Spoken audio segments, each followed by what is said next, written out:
certa. Vou começar a trabalhar um tema que, Ricardo, quizás o título não está bem formulado, Interiorização da Violência. Eu próprio formulei esse título no livro. Só que depois de alguns trabalhos mais atualizados, que dado de 2008, realmente se chega a outro tipo de conclusão que inclui a interiorização da violência. Vou falar agora de desconcentração nacional da violência, que já foi falado em várias alocuções. Como a violência se espalha ultimamente nos rincões mais recônditos do Brasil, onde não era esperada situações de violência.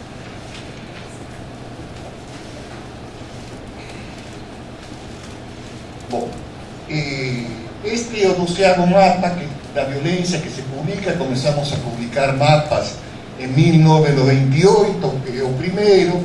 Foram 7 mapas da violência jovem do Brasil, 2 dos municípios brasileiros, um mapa da violência de São Paulo, onde se trata de explicar aproximadamente o que aconteceu em São Paulo. Isto data de 2005, já havia vários anos de diminuição das taxas, e mais ou menos o que falou a colega Carolina, com alguns agregados a mais, principalmente a participação do Sou da Paz na primeira campanha nacional do desarmamento, aquela das Corpinas, etc., realmente repercutiu a nível nacional e principalmente aqui no Brasil, duas coisas pouco vistas. Eu vou fazer um desafio aqui, vou aproveitar. Uma coisa que não foi estudada até hoje foi o papel da transparência nos dados, que começa em 1997, com a divulgação da Secretaria de Segurança Pública nas quedas monstruosas da violência aqui em São Paulo. Ninguém estudou esse fato, como colaborou. E eu presenciei vários eventos onde secretários, inclusive que vocês, eram questionados publicamente porque as taxas não estavam caindo, estavam subindo um pouquinho. Realmente, como secretário de Segurança também trabalha para a política, é um político nato, essas respostas imprensas geraram ações concretas que nunca foram estudadas, e é um tema que merece ser estudado. Bom, um mapa da violência jovem da América Latina, onde se compara o Brasil com outros países da América Latina, e se chega à conclusão que não é só problema do Brasil. O Brasil repercute muitos outros países da América Latina que têm um histórico colonial muito semelhante, mas trabalham mais ou menos de forma sincrônica, diferente do resto do mundo. É decir, o que você chama cultura da violência realmente impera nas relações sociais de Centroamérica, El Salvador, Nicarágua, Santo Domingo, etc., e Venezuela, etc., que são países, Colômbia, que são países violentos por antonomasia.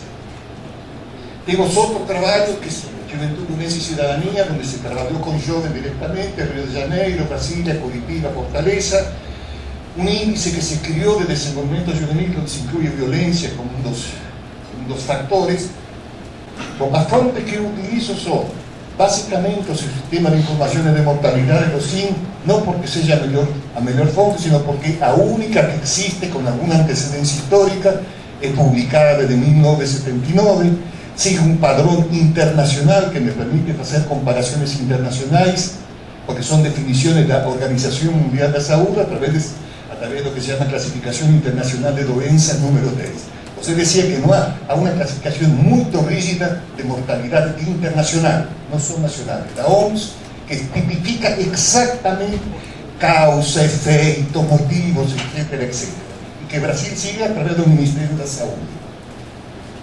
Bom, mortalidade internacional, um sistema da Organização Mundial da Saúde que se chama Sistema de Informações de Saúde. A população, onde mais problemas temos, lamentavelmente, não é só com as estatísticas de mortalidade, temos muito problema com a estatística de população. Quer dizer, quanto mais nos aproximamos do próximo censo, mais o IBGE diverge de si próprio. É decir, se contradiz constantemente com relação ao próximo censo. Então, por exemplo, o último ano, 1999, 2009, um desastre nacional se a gente utiliza as estatísticas e compara 2009 com 2010 ou 1999 com 2000.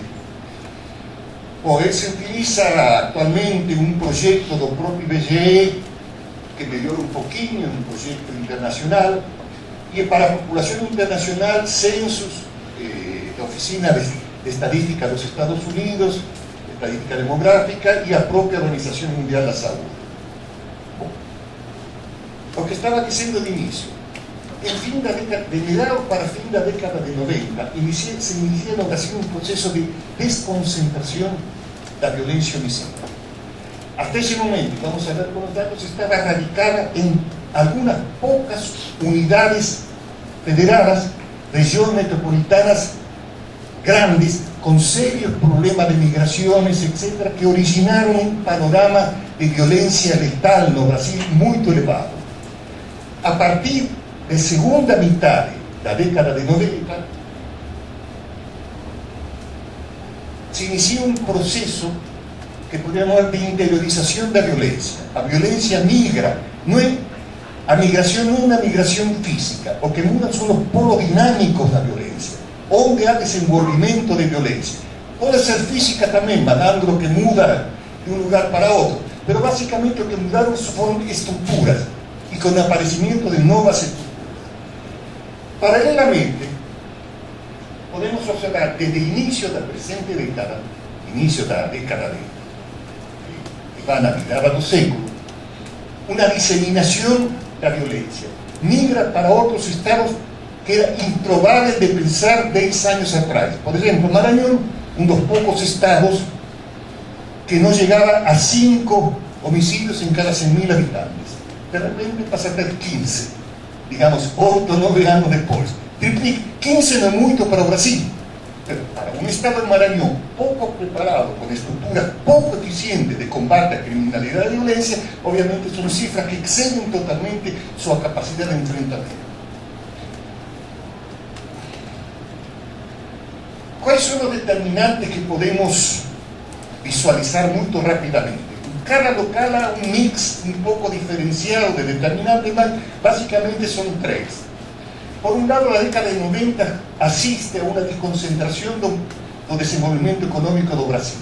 Es decir, perde relativa importancia a grandes regiones metropolitanas como atractivo de investimentos, atractivo de nuevas industrias, nuevo comercio, y ganan después de una guerra fiscal que ofrece más regalías a un nuevo capital, municipio do interior, con lo que a novas plantas industriais, a novos servicios, etc., fugen das capitais e regiões metropolitanas, pero organización sindical, elevados salarios, etc., y van a municipios do interior donde tem exenciones fiscais básicas.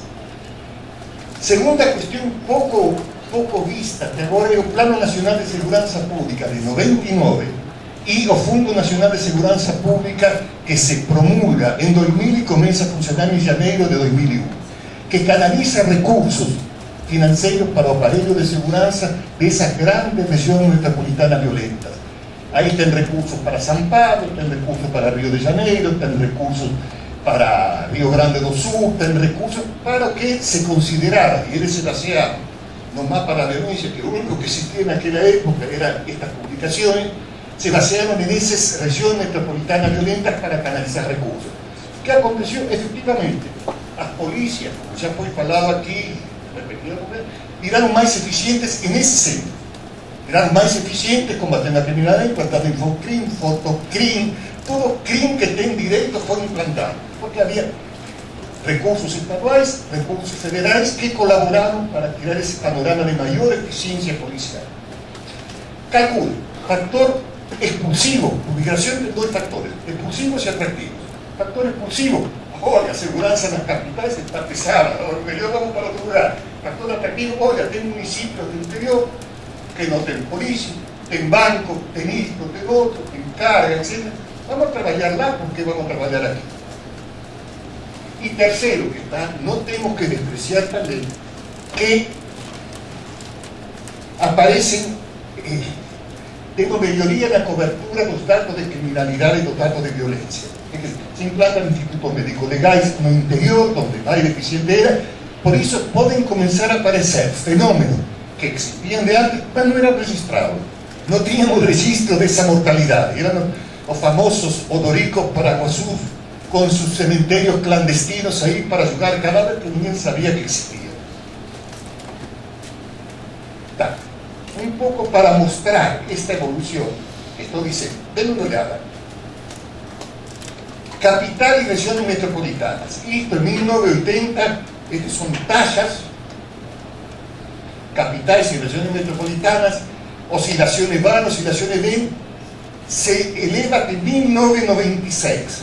De una olhada, Ingrid pasa de 19.3 homicidios en 100.000 habitantes para 45.6. Casi triplica. Paralelamente, en el interior, de 80 a 96, esta columna, pasa de 7 a 19, de 7.6 a 12. Prácticamente no hubo aumento en el interior. A partir de 96 a 2003, prácticamente está a pequeñas mudanzas, pasa de 45.6 para 47. Permaneció, más o menos fue el desenvolvimiento económico. Pero hoy en el interior pasa de 12.9 para 17, aumenta 50% en el interior, los estados. A partir de 2003, campaña de desarmamento que se centró en las capitales y regiones metropolitanas, etcétera, con eficiencia relativa, comienza a caer drásticamente la capital y regiones metropolitanas. Pasa de 47 para 37,7. No interino interior continúa a aumentar, de 17 para 19. Longe de caer, va aumentando. Si ustedes observan la tasa de crecimiento, es la misma, en cuanto que las capitales, 80 a 96 crece 7,7% año, o interior crece 4,9%. El ritmo de crecimiento es mucho mayor aquí. 96-2003 estagna prácticamente en la capital y crece en el interior. 2003-2008 caen las capitales y regiones metropolitanas 2,8% año, cuando el interior sube 3%. Un hiato de 5,8% año que aproxima los índices del interior a regiones metropolitanas. Ustedes pueden ver eso cuando se está haciendo una contagem nos últimos años dos municipios. Den una olhada. A primera capital más violenta está prácticamente en 8º lugar no índice nacional, que aparecen municípios de pequeño, grande porte, ligados a Itupiranga no Pará, Simões Filho na Bahía, Campina Grande do Sul, Marabá no Pará, Pilar, futura capital do desmembramento, etcétera, etcétera. ¿Cuáles son esas nuevas configuraciones? Hasta hacer un estudio de ese municipio, vemos que a violencia letal tiene nuevas configuraciones que o no poseían antes o no eran registradas. En primer lugar, polos de crecimiento económico. Ustedes van a encontrar en todas las unidades federadas o aparecimiento de nuevos polos con a correspondiente aumento de la criminalidad en ese municipio. Pero también ustedes tienen que emerger municipios de zona de frontera.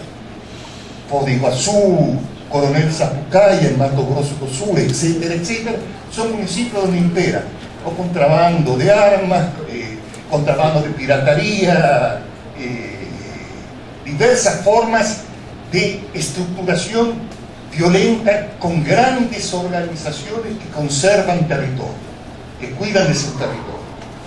Aparece el municipio de turismo predatorio, ¿qué quiere decir? Municipios litorâneos que se basean en un tipo de turismo predatorio que va a beber, drogar y etcétera en las playas no final de semana, con lo que aumenta drásticamente los niveles de violencia.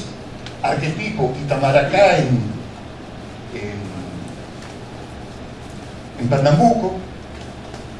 Otro tipo de municipios que aparece muy preocupante no arco do desmatamento, municipios como Colniza, como Marabá, que juntan varios factores, grandes intereses en empreendimentos agroindustriales que unifican o sector financiero local o sector político local con grandes empreendimentos futuros. Se valen de grillaje de terra, madeireiras ilegais, exterminio de poblaciones indígenas isoladas, enorme cantidad de violencia. Y otra que permanece a lo largo del tiempo, área de pistoleragem no caciquismo tradicional, caciquismo político, caciquismo económico, o polígono da Maconha en Pernambuco, típico ejemplo de ese tipo de caciquismo, es una la mata de Pernambuco, con su caciquismo político, y otro ejemplo de pistolería, que conservan su violencia histórica o prehistórica. Esas son las nuevas convivencias, repito, no sabemos muy bien si porque ahora se registran o porque sí existía de antes, o que sí aparecen esas nuevas configuraciones. Un segundo factor que estamos hablando es la diseminación. ¿Qué quiere decir? Si no dividimos, como faz, por ejemplo, o relatorio de ese movimiento humano cuando habla de concentración, o 20% de estados más violentos y o 20% de estados menos violentos, si hacemos la relación. Demos una olhada. Las tasas medias de homicidios en 100.000 habitantes, dos estados con 20% o 5 estados con mayor índice de violencia. La tasa media de esos estados en 1983 era de 23,4 homicidios en 100.000 habitantes, oscilaciones, sube hasta 52, va cayendo o se mantiene. O 20% de municipios de estados menos violentos, pasa de 5 a 7 y se conserva a lo largo de todo este, en cuanto aquí aumenta, aquí se conserva. En cuanto que a partir de 1998, 99, comienza a crecer, prácticamente triplica. Aquí, o cinco estados de mayor violencia, más o menos estagnan, en cuanto se eleva drásticamente los estados de menor índice de violencia. Si ustedes observan la relación entre este dos, menor y mayor, parte de 4,1 veces más, duplica para 8,1 y la relación va cayendo para 3. Ahora prácticamente no tenemos grande diferencia entre los más y los menos. ¿Por qué? Porque los estados de menor violencia aumentaron. Vamos a ver cómo eso aconteció rápidamente. Denme una olhada. Alagoas, que en 1998 estaba en 11º lugar con 21,8 homicidios en 100.000 habitantes, 10 años después en 60, triplicó. Un estado que estaba en 11 lugar pasa para primero. Pará pasa de 13,3 para 39, triplicó, pasa de 19 para cuarto lugar. Bahía pasa de 22 para octavo, 97 para 32. Paraná, 17,6 para 32. Y así você puede seguir contando unidades federadas que antiguamente eran poco violentas y pasan a ser extremadamente violentas. The Economist y varios otros estudios hablaron de nordestinización de la violencia. En los últimos años, realmente el nordeste aumentó, pero no fue esto nordeste. Ustedes ven, Pará no fica no nordeste, Paraná no fica no nordeste, Goiás no fica no nordeste, Rio Grande do Sul no fica no nordeste, Maranhão fica, Minas Gerais no fica no nordeste. ¿Qué quiere decir?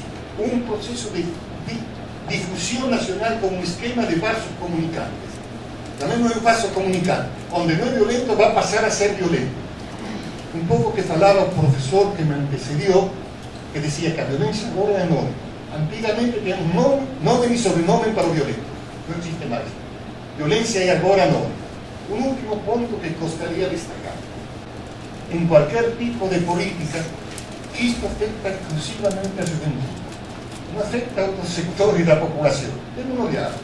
En 1980, los índices de homicidio no jóvenes, dividimos la población en dos grandes grupos: joven 15 a 24, no joven antes de los 15, después de los 24. No es joven ya, o porque no llegó o porque dejó de ser.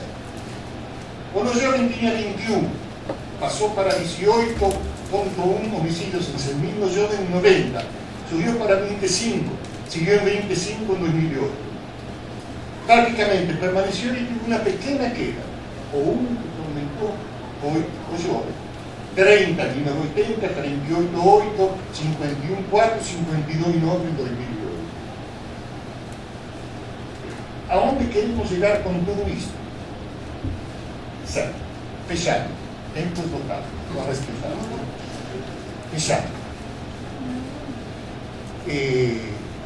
Duas cuestiones. Ya as antigas políticas públicas focalizadas en alguna región metropolitana violenta se tornaron ineficientes. Es decir, no dan cuenta de la realidad local donde Alagoas pasa a ser el primer posto de la violencia. Segundo, significativo, porque se falaba de violencia estructural para apoyar una cuestión a través de estudios del Banco Mundial, la Organización Mundial de la Salud, le llegan a una conclusión básica en torno al nivel de homicidio. Se piensa que el nivel de homicidio es una cosa individual, no individual, es social y estructural. Por eso podemos predecir exactamente con un error muy bajo cuántos homicidios va a tener Brasil el año que viene, de aquí a 4 años, si nada muda, y cuántos homicidios va a tener Suecia. Suecia va a tener menos de un homicidio en 100.000 habitantes y no vamos a tener 26, 28 homicidios en 100.000 habitantes. Esa predictibilidad en torno a datos social, no es individual.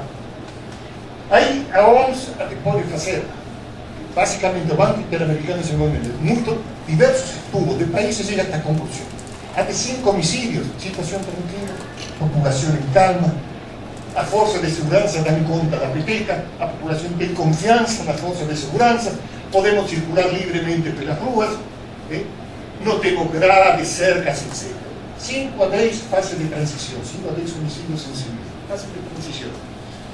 Já as forças de segurança já não dão conta da peteca, a população começa a ter desconfiança, começamos a comprar celular para os filhos para ver por onde que anda, começamos a botar grades na casa, começamos a botar segurança na entrada, a lista de segurança, etc. Terceira fase, de 10 para cima, eu vou ter que agregar, porque a OMS já na fase epidêmica, a violência se converte em epidemia. O que quer dizer isso? A população não tem o mínimo de confiança na capacidade repressiva das forças de segurança, forças da criminalidade ocupam territórios. Presente se ven como estavam para vocês, como as forças de segurança têm que entrar como em situação de guerra ao território inimigo, com tanques, aviões, etc. Terceira questão básica, começa a imperar a segurança privada, que excede em capacidade e força a própria força de segurança. Nós temos neste momento quase 2 milhões de pessoas formadas formalmente trabalhando na segurança privada. E temos 700.000 homens juntando o exército também. A indústria da segurança se converte em uma enorme indústria. E, por último, as forças da criminalidade permeiam e cortam as forças do poder do Estado. Já o Estado, parte do Estado, se falaram de parte do Estado está ao serviço ou trabalha diretamente para o desenvolvimento.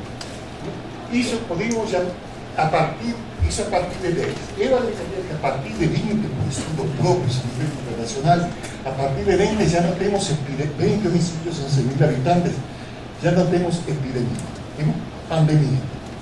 Uma pandemia é quando uma epidemia vira estrutural e é muito difícil de erradicar. Uma epidemia tem um curto lapso de auge e cercenamento. Uma pandemia já vira estrutural e não é fácil de combater.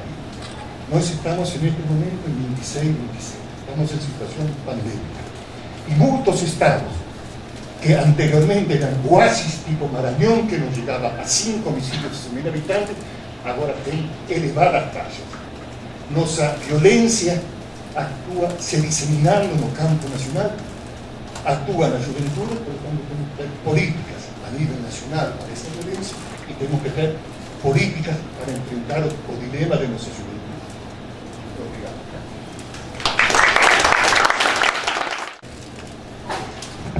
Alguns dados empíricos aí de algumas cidades do interior que eu conheço. Quando a gente ouve falar, vem os relatos de violência, quase todos vêm ligados a droga e a cocaína, ela se disseminou com a... Hoje tem rapaziada de 15 anos, esse processo de cocaína. Agora tem um fenômeno que não tem como entrar nas estatísticas, mas que é um dado interessante, é que você tem chefes de quadrilha, principalmente de roubos de carros, roubos de remédios também, ou roubos de carros, que eles estão indo morar nessas cidades médias, aí, Bragança Paulista, Poços de Caldas mesmo. Aí. Eles vão morar por lá porque ficam. Eu não sei se disseminam o crime, porque ali é um repouso, digamos. É o repouso ali, então, que nem os traficantes de favela lá, eles querem preservar a família lá. Mas é um fenômeno que a gente percebe cada vez mais, assim, aquelas figuras estranhas que chegam, que já teve casos de violência impostos também por roubo de remédio e tudo mais. Mas as quadrilhas, elas atacam em alguns lugares e descansam em outros. Escolhem as boas cidades para descansar também. Bom, está aberto aí para as questões. Eu vou fazer uma pergunta para o professor Júlio, que dentro dessa escalada aí, da estatística aí, tem algum sinal de estabilização? Porque, pela sua visão, a partir de 20%, de 20 por 100 mil aqui, vira pandemia e é de difícil retorno. Ações como, por exemplo, das unidades pacificadoras do Rio, tendem a ser soluções efetivas ou simplesmente jogam o crime para outros pontos?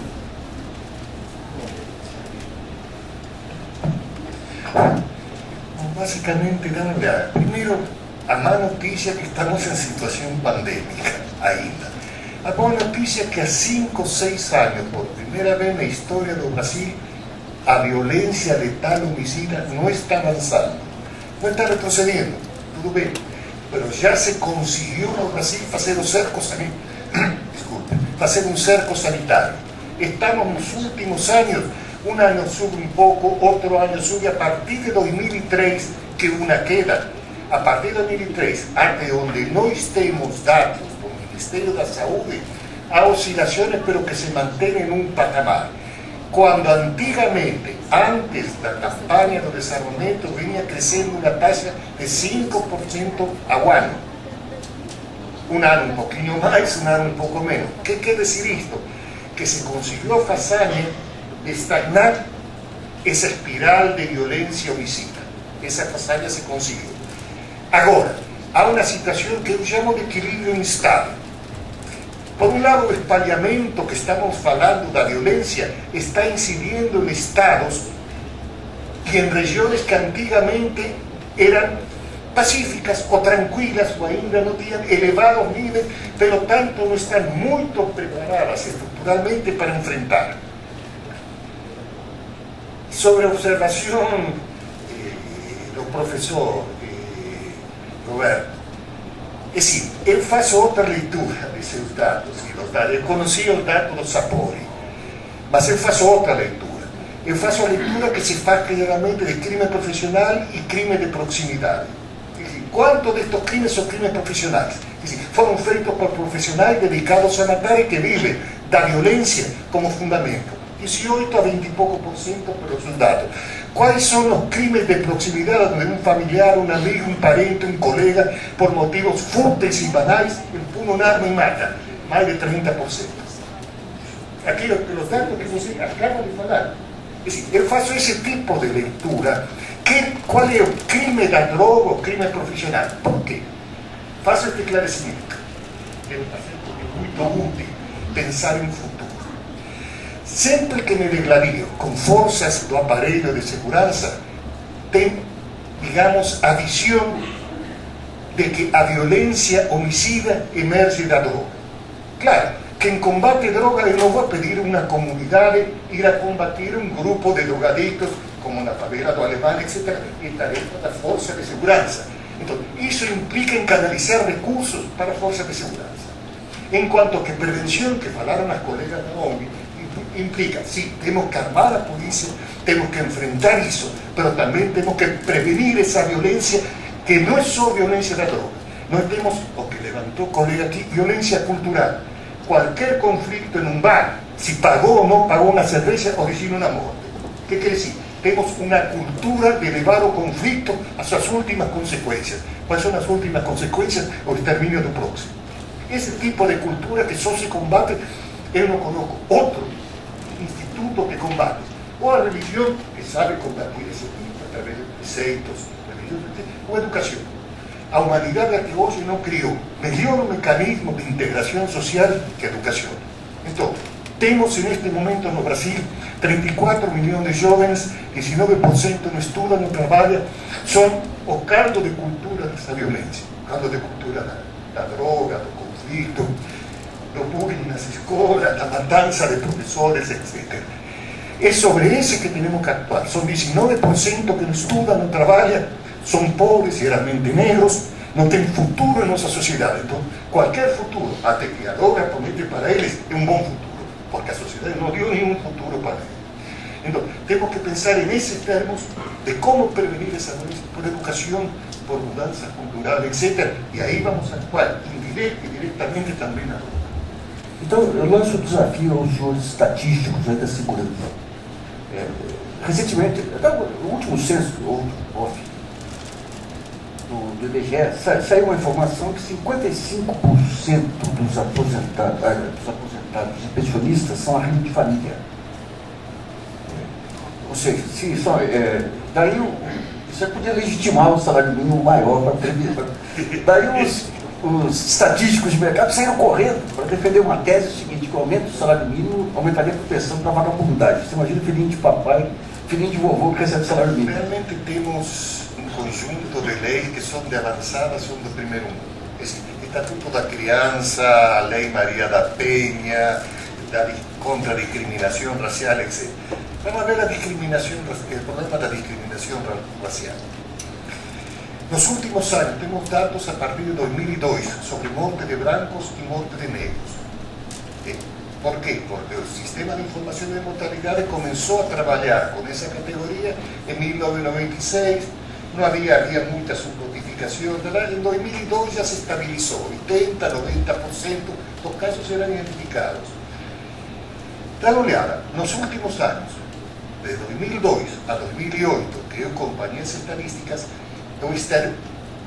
a vitimização negra, a proporção em quanto que as vítimas brancas caíram, aumentaram drasticamente as vítimas negras. É decir, a vitimização passou de 40% a mais negros que brancos na casa do homicídio a 134% mais. De cada 3, 2 são negros, 1 é branco nas mortes. O que quer dizer isto? Também temos que ver que temos uma justiça e uma segurança pública que defende certos setores e não outros. Uma morte num bairro de classe média tem algum impacto sobre a imprensa e sobre a segurança que uma morte numa favela. Enquanto que sai nos jornais, se clama por justiça, a força de segurança elucida no caso, quando acontece na favela nem é notícia já.